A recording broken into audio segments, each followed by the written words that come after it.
Walang basura. Minsan masasabi mo na lang mga kababayan, naliligaw ba ako? Ayan, uwi na kayo. Ibang iba na yung Pilipinas, hindi na mabaho. Beginning. Hindi daw totoo yung mga pinapakita natin. Ako daw ay isang bayaran mga kababayan. Sino bang bayaran sa atin?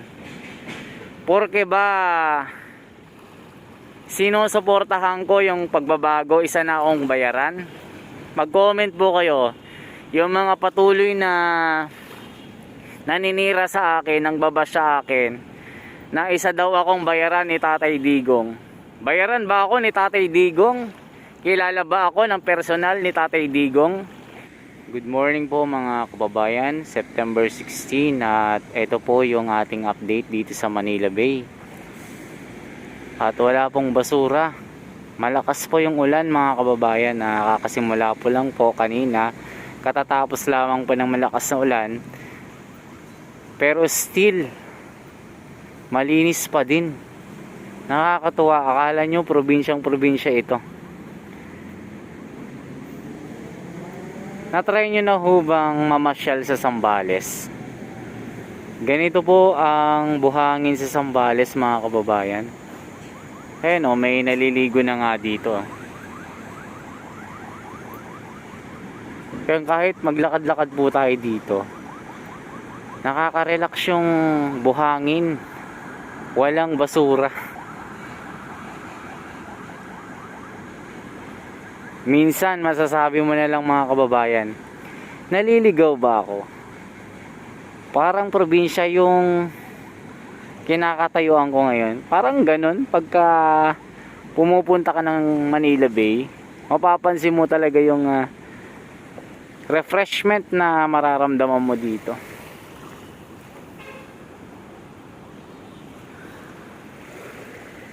Yan, si Kuya kumukuha ng alimasag dito.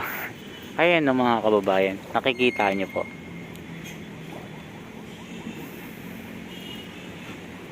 Ito yung hindi maamin-amin ng mga kumokontra sa rehabilitation ng Manila Bay. Ngayon, lumalapit-lapit na yung eleksyon mga kababayan. Sinisira na nila ang pangalan ng ating Pangulong Duterte. At kahit anong mga sinasabi nila at paninira sa ating gobyerno sa pamamalakad ng ating Tatay Digong, still mga kababayan, makikita nyo po yung mga output na ginagawa niya. Binibintang nila na most corrupted government daw ang ating kasalukuyang administration ngayon. Mag-comment po kayo mga kababayan. Sino ba ang most corrupted na government sa kasaysayan po ng Pilipinas? Kung ikukumpara nyo ngayon, mga kababayan, mag-comment po kayo. Diba? Makikita nyo po yung Manila Bay in the history talaga. Yung pagbabago mga kababayan, hindi natin mababali ito.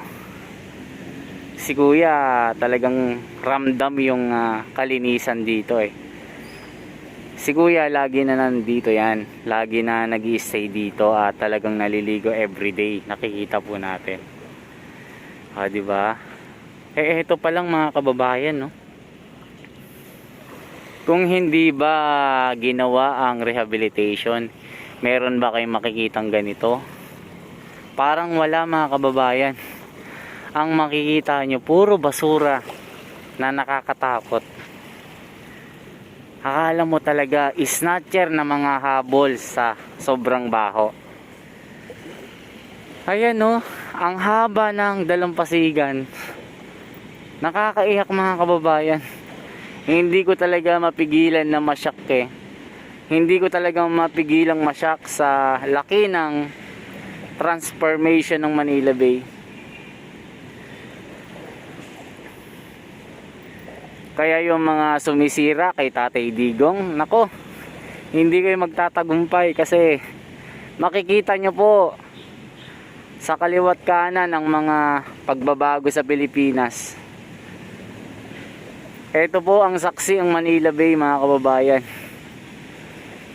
Hindi nyo po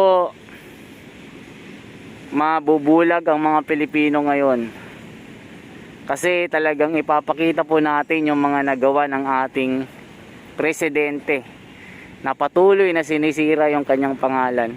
Ito pa lang oh, napakalinis sa buhangin. Yung Dolomite dyan, iniiyakan nila, sinisiraan nila, o diba?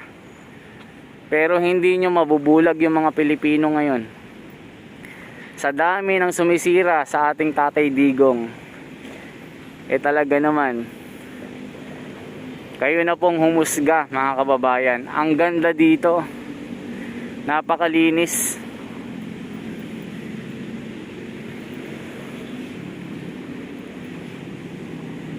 Diba nung nakaraan, mga kababayan, dinalaw tayo ng mga malalakas na bagyo, si Fabian, sino pa, kung sino-sino pang mga bagyo, si Kiko, dinalaw po tayo.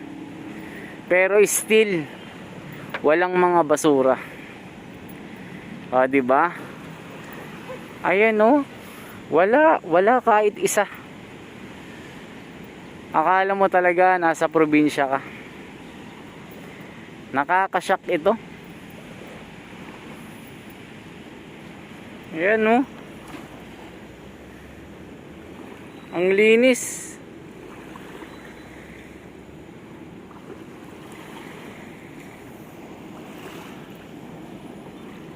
Ang tanging maririnig mo lang po yung hampas ng alon. Nakaka-relax po yan.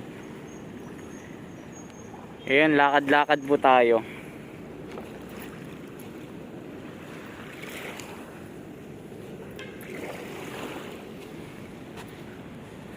Okay, kita nyo pa yung building na yan, Golden Empire. Golden Empire Building. Ayan o, tapat lang po ng Dolomite Beach. Ito po yung mga nyug dito. Baka akala nyo wala ako sa Manila Bay. Kitang kita nyo po, nandito po tayo sa Manila Bay, mga kababayan. Wala ako sa probinsya, wala ako sa Batangas, wala ako sa Zambales, wala ako sa Boracay. Nandito ako sa Manila Bay.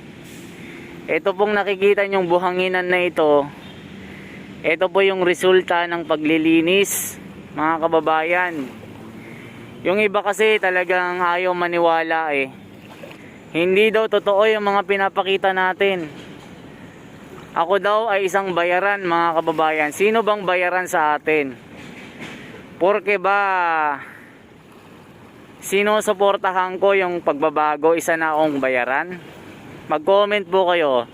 Yung mga patuloy na naninira sa akin, nang babash sa akin, na isa daw akong bayaran ni Tatay Digong. Bayaran ba ako ni Tatay Digong? Kilala ba ako ng personal ni Tatay Digong? Hindi po, mga kababayan. Sapagkat ako ay isang Pilipino na naniniwala sa kanyang ginagawa. Ako isang kabataan na bukas na ang isipan, na hindi na po maluloko ng kahit sino. Ako yung malayang nandito na nagsasabi na ito ang ginagawa ng ating gobyerno sa pamamagitan ng isang probinsyanong Pilipino o probinsyanong presidente na galing Davao. Ito po yung Manila Bay, mga kababayan. Nag-iisang presidente na nagpabago sa Manila Bay sa pamamagitan ng leadership ng ating Secretary Roy Cimatu. Ito po ang resulta. Yung Boracay, mga kababayan, di ba nakita nyo naman, isang madumi, isang cesspool na isla sa dami ng mga nagkakalat ng mga basura nila. Ni-rehabilitate, mga kababayan. Maraming kumontra, maraming umayaw sa ginawa ng ating national government dahil pinarehabilitate ni Pangulong Duterte, dahil sa lakas at tapang ni Secretary Roy Cimatu. Nakita nyo po ang resulta ng Boracay ngayon. 20 times yung linis mula noong nilinis yun, mga kababayan. Kumbaga sa sasakyan na overhaul. Kaya someday nandun tayo. Inabot lang po tayo ng pandemic. Sana nandun ako ngayon. Nandun ako para ipakita yung kagandahan ng Boracay. Promise yan. Pagka nakabiyahe po ako, pupunta ako ng Boracay, ipapakita ko sa inyo kung gaano kaganda ang Boracay ngayon. Ganito rin sa Manila Bay, mga kababayan. Makikita nyo po. Talagang ibang-iba yung ngayon at noon. Ibang-iba yung makikita nyo noon. Ibang-iba yung makikita nyo ngayon. Dahil ngayon, talaga naman, super linis at hindi na pumabaho. Kaya sana po mga kababayan, mag-comment po yung mga kababayan natin na laging sumusuporta sa ating national government. Itong ginagawa po dito sa Manila Bay ay talagang hanggang ngayon tuloy-tuloy po. Sana po wag kayong tumigil sa pagsuporta po sa akin. Sana po lagi nyo po akong panoorin.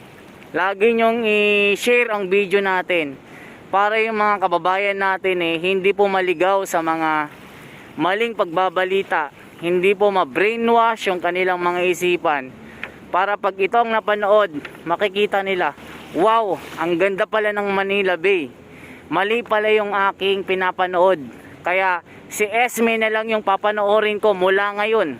O di ba mga kababayan? Kaya salamat po sa inyong lahat. Once again, ito po si Esme TV ko. Mabuhay po.